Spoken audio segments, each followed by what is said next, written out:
ओम नमो परम तत्वाय शाश्वते नारायणे ओंकारेश्वर भाषाय मायानंदाय ते नमः। पार्थाय प्रतिबोधितां भगवता नारायण स्वयं व्यासेन कृतां पुराण मुनिना मध्ये महाभारतम् अद्वैतामृतवर्षिणी भगवती अष्टादशाध्यायिनी अमृतत्वामनुसंदधामि भगवद्गीते भवद्वेषिणी। अथ 14वां अध्याय भगवद गीता। भगवान श्री कृष्ण बोले, सुनो फिर मैं बताता हूँ, ज्ञानों में श्रेष्ठ ज्ञान ये, जानने से इसे सर्व मुनि मुक्त हुए। यहाँ 14वें अध्याय के इस प्रथम श्लोक में ज्ञानों में श्रेष्ठ ज्ञान कहा। ज्ञान 14 प्रकार के बतलाए गए हैं। विद्याएं 14 प्रकार की हैं। ब्रह्म ज्ञानम, रस ज्ञानम, वेदम, स्वधर्म तथा व्याकरणम, ज्योतिषम चैव धनुर्विद्या तथा मथा जलोत्तारण कम न्याय कोकाश्चाश्रोणे तथा नट विद्या, कृषि, वैद्यम विद्या एते चतुर्दशा। ये 14 विद्याओं में जो सर्वोत्तम विद्या है वो अध्यात्म विद्या विद्या नाम है। इसलिए ज्ञानों में श्रेष्ठ ज्ञान कहने का यही आशय था कि जो अन्य विद्याएं हैं उनसे हमारा कौटुंबिक, सामाजिक और सांसारिक काम ठीक चल सकता है, पर परमात्म दर्शन अनुभूति नहीं हो सकती है। ये अध्यात्म विद्या से, जिसका नाम परा विद्या है, अथ परायया तद अक्षरम अधिगम्यते, ये अध्यात्म विद्या से अक्षरम यानी अविनाशी, अधिगम्यते यानी अविनाशी परमात्मा की प्राप्ति होती है। भगवद गीता में ये परम सिद्धि शब्द 3 जगह आया है। 14वें अध्याय में कहा है, यस ज्ञात्वा मुनिया सर्वे पराम सिद्धिमितो गता। इसी तरह भगवत गीता के अक्षर ब्रह्म योग नाम के 8वें अध्याय में आया है कि नाप्नुवन्ति महात्मानः संसिद्धिं परमां गता। इसी प्रकार 18वें अध्याय में आया है, अशक्त बुद्धि सर्वत्र जितात्मा विगत स्पृहा नैष्कर्म सिद्धिं परमां संन्यासेनाधिगच्छति। इस तरह सिद्धि भी 3 प्रकार की होती है, सिद्धि, संसिद्धि और परम सिद्धि। ये सिद्धि है परमात्मा की प्राप्ति, संसिद्धि है परमात्मा स्वरूप में स्थिति, और परम सिद्धि है परमात्मा स्वरूप में अचल स्थिति यानी आस्तिक अवस्था। तो इदम, इस ज्ञान के सहारे से जो मेरे भाव में मिले, जन्म मृत्यु नहीं पाते उत्पत्ति लय काल में, इस अध्यात्म विज्ञान के द्वारा विश्व रूप परमात्मा को जानकर जो परमात्मा भाव में तद्रूपता प्राप्त कर लेते हैं, वो सृष्टि के उत्पत्ति और लय काल में भी उनको उत्पत्ति और लय का यानी जन्म मृत्यु का भयावह दुख छूट जाता है। आशय था इसके पश्चात इस 14वें अध्याय का उद्देश्य प्रकृति के 3 गुणों का विषय समझाना है, परंतु ब्रह्म और प्रकृति को समझाते हुए संपूर्ण सृष्टि की रचना प्रकृति अपने 3 गुणों के माध्यम से करती है। इसलिए प्रकृति से हुए पार्थ गुण सत्व रजोतमो अविनाशी आत्मा को ये करें बंधन दे में। प्रकृति से सत रज तम 3 गुण हुए। 3 गुणों के अलग अलग स्वभाव हैं। ये गुण हर एक पिंड स्वरूप शरीरधारी मानव में 1 गुण प्रधान रहता है, 2 गुण हीन बल रहते हैं। जहाँ 50% सत्वगुण है, बीच में रजोगुण है, उसके अंत में तमोगुण है। ऐसे गुण प्रधान पिंडभूत शरीरधारी प्रकृति का आदमी सत्वगुण प्रधान होने से ब्राह्मण, सत्व रज मिश्रित होने से क्षत्रिय, और रज तम मिश्रित होने से वैश्य, और तम रज मिश्रित होने से शूद्र है। इसलिए वर्ण जो हैं गुण कर्म विभाग से हुए हैं, जाति जन्म विभाग से नहीं हुए। सात्विको ब्राह्मणा प्रोक्ता क्षत्रियस्तु रजोगुणा रजोतमस तथा वैश्य सूर्य तमोगुणा। इसलिए इनका जाति विशेष से संबंध नहीं है, ये गुणों को ही वर्ण कहा है। तो इनमें निर्मल होने से निर्दोषी सत्व तेजवान, ज्ञान इच्छा में सुख इच्छा में लगावे पार्थ जीव को। इन तीन गुणों में सत्व गुण कैसा है? निर्मल है, निर्विकार है और प्रकाश देने वाला है। ये प्रकाश देने वाला होने से, प्रकाश यानी अंधकार से छुड़ाकर, अज्ञान से छुड़ाकर ज्ञान के प्रकाश में लाने वाला है। तो ज्ञान इच्छा में सुख इच्छा में लगावे पार्थ जीव को।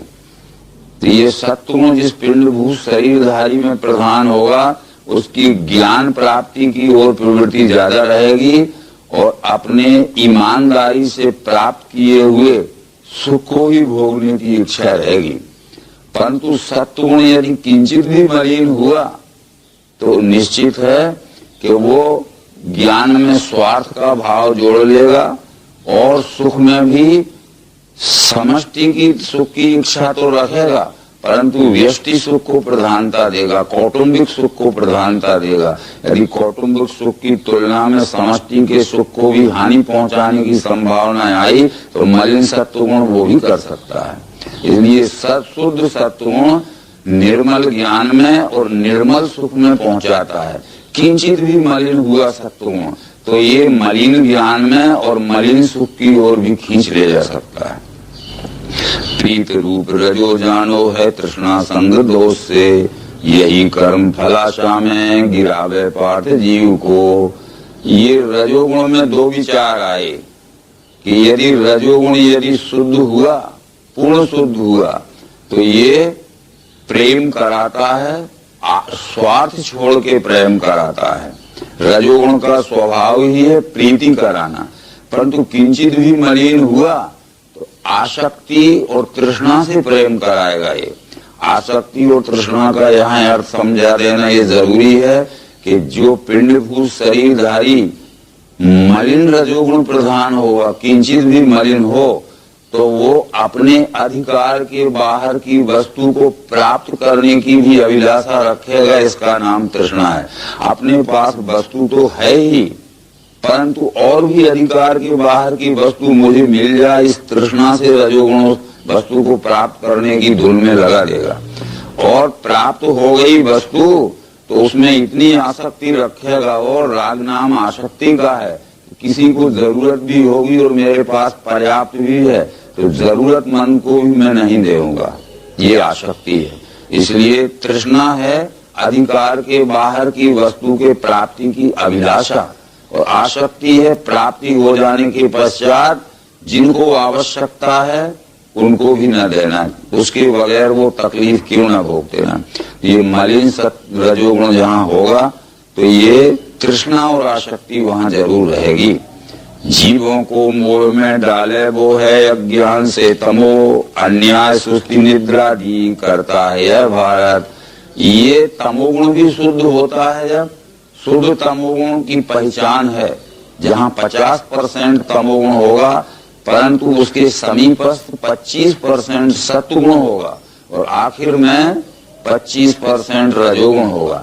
यानी तमोगुण बीच में सत्वगुण, आखिर में रजोगुण, ये है शुद्ध तमोगुण। तो शुद्ध तमोगुण होगा तब भी हो जो वस्तु हमारे पास है, जिस वस्तु को मैं अपनी मान लेता हूँ। मान लीजिए मैंने इस पुस्तक को मेरी है ऐसा मान लिया, तो मेरेपन की आसक्ति को ममता कहते हैं। इस वस्तु के वियोग की संभावना हो जाएगी या इस वस्तु का वियोग हो जाएगा, उसके वियोग से होने वाले दुख का नाम मोह है। तो जहाँ तमोगुण होगा उसको मोह तो आएगा ही, पर शुद्ध तमोगुण में मोह की छाया आएगी, उसको मोह व्यापेगा नहीं।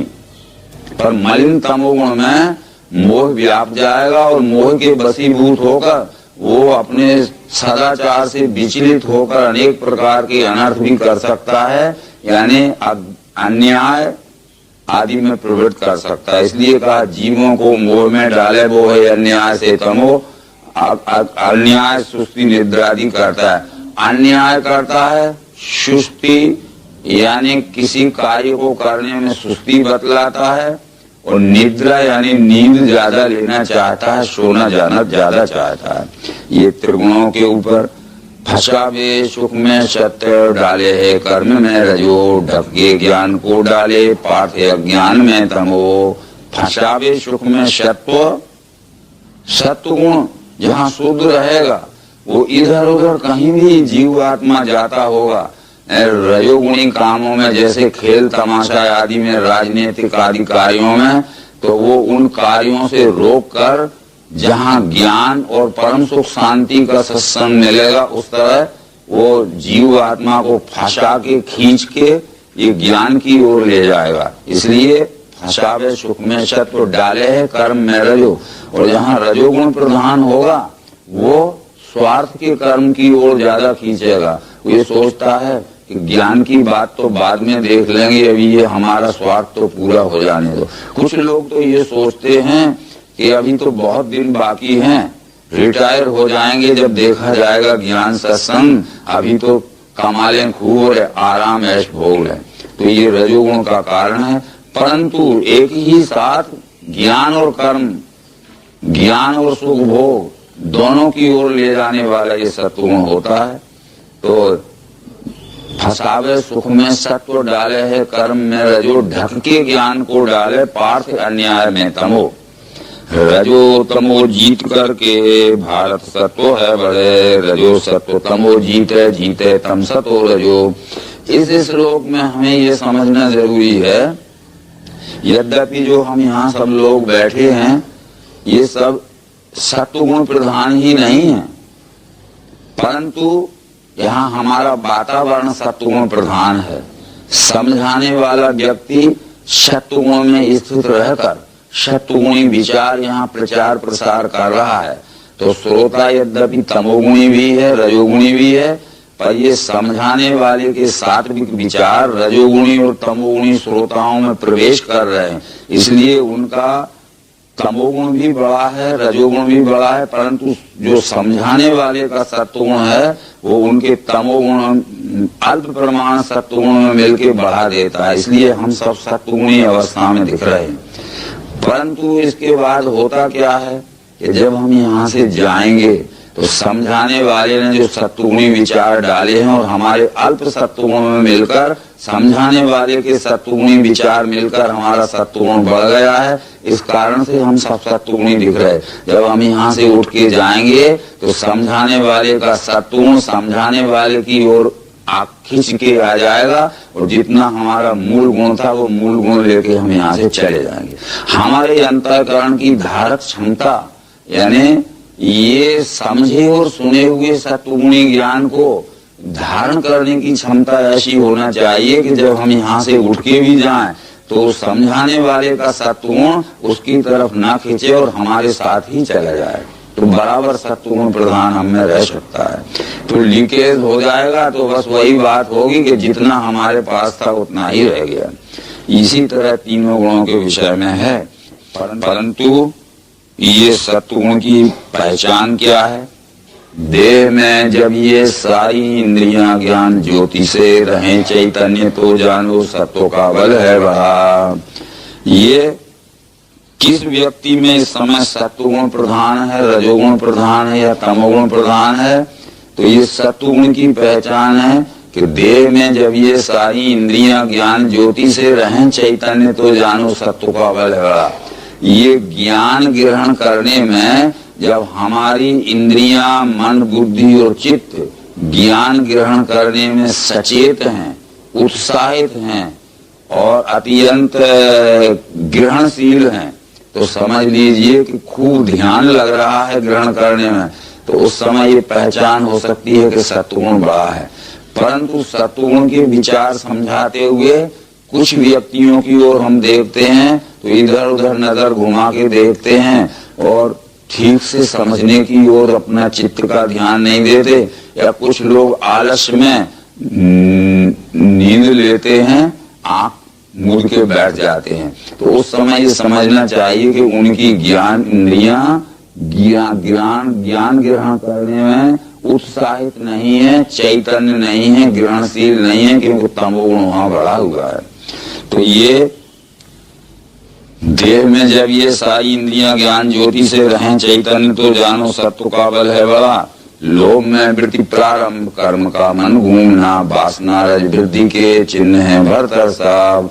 ये 3 लक्षण इसमें बतलाए गए हैं कि लोभ तो मन में रख लिया, लोभ में वृत्ति प्रारंभ कर्म का, पहले मन में ये लोभ रख लिया कि इस काम को शुरू करेंगे तो इतना लाभ हो जाएगा, फिर उस काम को शुरू किया गया और काम तो शुरू करते रहे, आगामी लोभ की भावना और हम सोचते जा रहे हैं। इस तरह से मन घूमता ही जा रहा है, मन स्थिर नहीं रहता, अशम यानी स्थिर अवस्था में नहीं रहता है, मन चंचल रहता है और लोभ को धारण करके करता है। अप्रकाश्य प्रवृत्तिश्च प्रमादो मोहे विचात्रमस्येतानि जायन्ते विवृद्धे कुरु नंदन। विवेक नाश आलस्य मोहे अन्याय चिन्हे होते हैं तम वृद्धि में जानना कुरु नंदन। विवेक नाश, आलस्य, मोह और अन्याय। आलस्य कहते हैं सुस्ती आना, निद्रा कहते हैं नींद लग जाना, विवेक नाश कहते हैं जाग भी रहे हैं तो ठीक से समझाए हुए विषय को न समझना या ग्रहण न कर पाना। ये जहाँ तमोगुण बड़ा होगा, ये 3 बातें उसमें दिखेंगी। जब सत्व बढ़े देही जाता है देह छोड़ के, तब जावे विद्वानों के निर्मल ब्रह्म लोक में। जिस व्यक्ति में देह त्याग करते समय सत्वगुण बढ़ गया होगा और देह त्याग होगा, तब वो उसका भविष्य का जन्म भी ऐसे समाज में होगा जहाँ के उसको सत्वगुणी वातावरण मिले, अथवा प्रसंगवशात प्रारब्धवश ऐसे स्थान में भी जन्म होगा तो ही वो सत्वगुणी सत्संग को खोज लेगा, चाहे कितनी ही दूर उसको सत्संग मिले। जैसे हम सब लोग आपस में कितनी दूर दूर के हैं, परंतु देह त्यागते समय हमारा सबका सत्वगुण प्रधान रहा होगा, इसलिए हमने सात्विक लोग खोज लिया, सात्विक समाज खोज ली, सात्विक सत्संग खोज लिया, दूर दूर के होते भी। तो इस तरह से ये रजोगुण जब बढ़ता है तो ये कर्मकांडी लोक में जाता है, स्वार्थी लोक में जाता है, जहाँ अनेक प्रकार की पूजा पाठ, उपवास व्रत, अनेक प्रकार के मंत्र पुरस्चरण आदि अनुष्ठान आदि करके अनेक लोगों के इंद्र लोक का, विष्णु लोक का, रुद्र लोक का सुख प्राप्त करना चाहता है।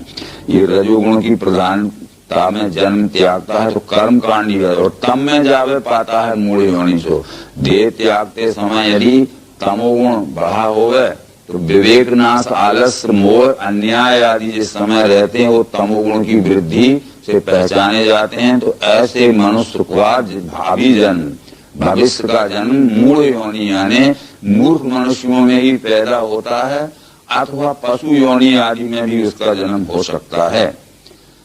सत्व ऊर्ध्व गच्छन् जावे सतो गुणी ऊंचा, बीच में राजसी रहे, अल्प बुद्धि गुणों में वो नीचे को तामसी गिरे। सत्व गुणी ऊंचे जाता है, ऊर्ध्व गच्छन्ति सत्वस्था।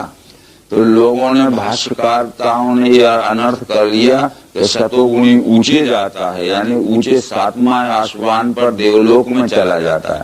पर ऊंचे का अर्थ यह नहीं है।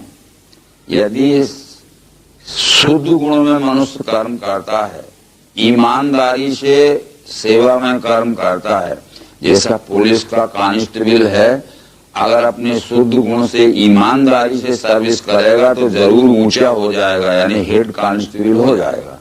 उसने भी ईमानदारी से अपने गुण की सेवा की तो हेड कांस्टेबल अवश्य सब इंस्पेक्टर हो जाएगा, सर्किल हो जाएगा। ऊंचे जाना यानी प्रमोशन होना है, ना कि 7वें आसमान पर बैठ जाना देवलोक की। ये निरी कल्पना है। भागवत ग्रंथ में 9वें अध्याय में श्री कृष्ण ने अपने मित्र उद्धव को समझाया है कि जैसे अबोध बालक को, अज्ञानी बच्चे को कड़वी दवाई खिलाने के लिए मिठाई का लोभ दिया जाता है, ऐसे ही मूर्खों को कर्म में रुचि उत्पन्न कराने के लिए स्वर्ग का लोभ बताया जाता है। स्वर्ग फल की सत्यता में नहीं है, कर्मों में रुचि उत्पन्न करने के लिए स्वर्ग केवल कथन मात्र प्रलोभन है। ये कृष्ण ने उद्धव से कहा। तो ये बात अपन को भी समझना चाहिए। आज से वही सतोगुणी ऊंचा जाता है, तमोगुणी यदि शुद्ध कर्म करेगा तो ऊंचा जाएगा, नहीं रजोगुण में चला जाएगा। रजोगुणी यदि ईमानदारी से सेवा करेगा तो सत्वगुण में जाएगा। सत्वगुणी यदि हमारे अपने स्वकर्म को सदाचार के साथ पालन करेगा तो त्रिगुणातीत हो जाएगा, यानी अवतार पद में। जो नर कछु करनी करे तो नारायण हो। सत फल है पुण्य कर्मों का शुद्ध और सतोगुणी। वैसे दुख का लाभ अज्ञानतम से मिले। अनेक जन्म पुण्य कर्म जब मनुष्य करता है, पुण्य कहते हैं जन सेवा ईमानदारी से करना, निष्काम भाव से प्राणी मात्र को यथोचित सुख शांति पहुंचाने के प्रयत्न करना। ये पुण्य कर्मों के परिणाम स्वरूप इस जीवात्मा को सत्वगुण प्रधान अवस्था में जन्म होता है। तो फल है पुण्य कर्मों का शुद्ध और सतोगुणी। और रजस्य दुख का लाभ, ये अनेक विषय भोगों को, अनेक इहलोक और परलोक के सुखों को समेटने के लिए जो रजोगुणी कर्म करता है उसका परिणाम दुख ही भोगना होता है उसको। अज्ञान तम से मिले और तमोगुण की वृत्ति में रहने से अज्ञानी ही जन्म जन्मांतरों तक पैदा होगा। सत्व से ज्ञान होता है, रज से लाभ लोभ का, तम से मोह अन्याय और अज्ञान ही मिले। जब पुण्य कर्मों के परिणाम स्वरूप इस जीवात्मा का सत्वगुण प्रधान अवस्था में जन्म होता है, तो जिसका सत्वगुण प्रधान अवस्था में जन्म हो गया तो सत्वा संजायते ज्ञानम, उसको परमात्मा दर्शन ज्ञान जल्दी ग्रहण हो सकता है। क्योंकि सत्वा संजायते ज्ञानम, ज्ञान कहते हैं परमात्मा दर्शन कराने वाले बोध को। क्योंकि वेद मंत्र में इस बात को कहा गया है कि देवो देवालय प्रोक्ता सजीव केवल शिवा, त्यजेद ज्ञान निर्माल्यम सोहम भावेन पूजिएत, अभेद दर्शनम ज्ञानम ध्यानम निर्विषयम मना। यानी ये परमात्मा के अंश जीवात्मा के रहने का यह देह देवालय है। तो ये जीवात्मा के अंशी परम पिता परमात्मा के रहने का देवालय, यह विराट विश्व ही देवालय है। अपने अपने देवालय में सब रहते हैं, पर ये पिंड ब्रह्मांड के ये द्वैत भ्रम के ज्ञान को मिटाना ही परमात्मा दर्शन ज्ञान ही ज्ञान है। अभेद दर्शनम ज्ञानम, जो हमें भेद दिख रहा है जीव ब्रह्म में, जो द्वैत दिख रहा है जीव ब्रह्म में, द्वैत में या भेद में अभेद का दर्शन कराने वाले बोध का नाम ही ज्ञान है। अभेद दर्शनम ज्ञानम। और जब अभेद दर्शन हो जाता है तो कभी ना भूलना ध्यान है। तो जब कभी भूलते ही नहीं है कि मेरे से सब परमात्मा ही है, तो कर्म में कभी भी कुटिलता नहीं आ सकती, कम त्रुटि नहीं आ सकती। इसलिए ये तीनों बातें इसमें बतलाई गई। आगे कृष्ण जी ये कहते हैं कि गुण है कर्म के कर्ता, दृष्टा ये जब है लखे, मैं गुणों से परे हूँगा जाने वो मुझ में मिले। ये तीन गुण ही सब कर्म कर रहे हैं। जीव आत्मा जब ज्ञान विज्ञान प्राप्त करके इन तीनों गुणों का साक्षी हो जाता है तो मैं गुणों से परे हूँगा, मैं गुणों का चालक बनूंगा, गुण मेरे चालक नहीं बन सकते हैं। तो ऐसा मनुष्य वो मेरे में मिल जाता है जो गुणों को अपने अधीन में रखता है। तो ये देही देह से पैदा गुणों को तीन त्याग के, जन्म मृत्यु बुढ़ापे से छूट के ब्रह्म में मिले। ये देही कहते हैं जीवात्मा को प्रकृति से उत्पन्न तीन गुणों का जब साक्षी जीवात्मा हो जाता है तो जन्म का, मृत्यु का और वृद्धावस्था का कोई भी दुख उसको नहीं व्यापता है। ये तो स्वाभाविक परिवर्तन सब हो रहा है और स्वाभाविक परिवर्तन बिल्कुल सत्य है, उसमें किसी तरह भी हम टाल नहीं सकते हैं। जैसे मनुष्य चाहे कि मैं हमेशा जवान रहूं, वृद्ध न हूं, तो उसके बस की बात नहीं है। युवा अवस्था आना भी स्वाभाविक है, युवा अवस्था का परिवर्तन होना, वृद्ध अवस्था आना भी स्वाभाविक है। तो न जवानी का और न बुढ़ापे का सुख दुख उसे नहीं व्यापता है, जबकि वो जीव आत्मा प्रकृति से उत्पन्न सतरजतम तीनों गुणों का साक्षी हो जाता है, तो ये उत्पत्ति स्थिति लय परिवर्तन होना ये प्रकृति के गुणों की स्वाभाविक लीला है, उसमें कोई भी हस्तक्षेप नहीं किया जा सकता। साक्षी भाव से वो इन दुखों की व्यापकता से छूट जाता है। इसको सुन के अर्जुन पूछता है कि प्रभु तीनों गुणों के ये परे है पहचान, क्या आचार उसके क्या हैं, कैसे गुण त्यागे कहो। इसमें दो बातें अर्जुन ने पूछी कि तीनों गुणों के परे है पहचान क्या है, जो त्रिगुणातीत हो गया है उसकी पहचान क्या है, पहले तो ये बतलाइए। दूसरी बात अर्जुन ये पूछता है कि वो उसका आचरण कैसा रहता है, ये बतलाइए। यदि वो बैठा होगा कुछ आचरण नहीं कर रहा होगा तो त्रिगुणातीत की पहचान कैसे की जा सकती है, और फिर वो आचरण भी कर रहा है तो हम कैसे जाने कि ये त्रिगुणातीत पुरुष है। तब श्री कृष्ण ने जो उत्तर दिया वो उत्तर भी बहुत समझने लायक है। ज्ञान अवस्था क्रिया अवस्था पार्थ ज्ञान की स्थिति प्राप्त हो में चली जा में त्याग इच्छा करे नहीं, ये त्रिगुणातीत पुरुष के लक्षण भी कृष्ण ने बतला दिए। यदि ज्ञान का मौका आता है तो सब प्रकार के कितने ही विघ्न बाधाएं उसके सामने आ जाएं, विघ्न बाधाओं को बाजू में रख के ज्ञान को प्रधानता देता है। जैसे कृष्ण ने कहा कि मेरी ओर देख, युद्ध का भीषण मौका उपस्थित है, परंतु इस समय में तुझे युद्ध की परवाह न करके ज्ञान दे रहा हूँ। ये ज्ञान अवस्था। क्रिया अवस्था का मतलब है लोक कल्याण के लिए हर किसी लोभ का व्यापार करना पड़े तो वो त्रिगुणातीत मनुष्य लोक कल्याण के लिए प्रवृत्त भी होता है लोभ के कर्म में।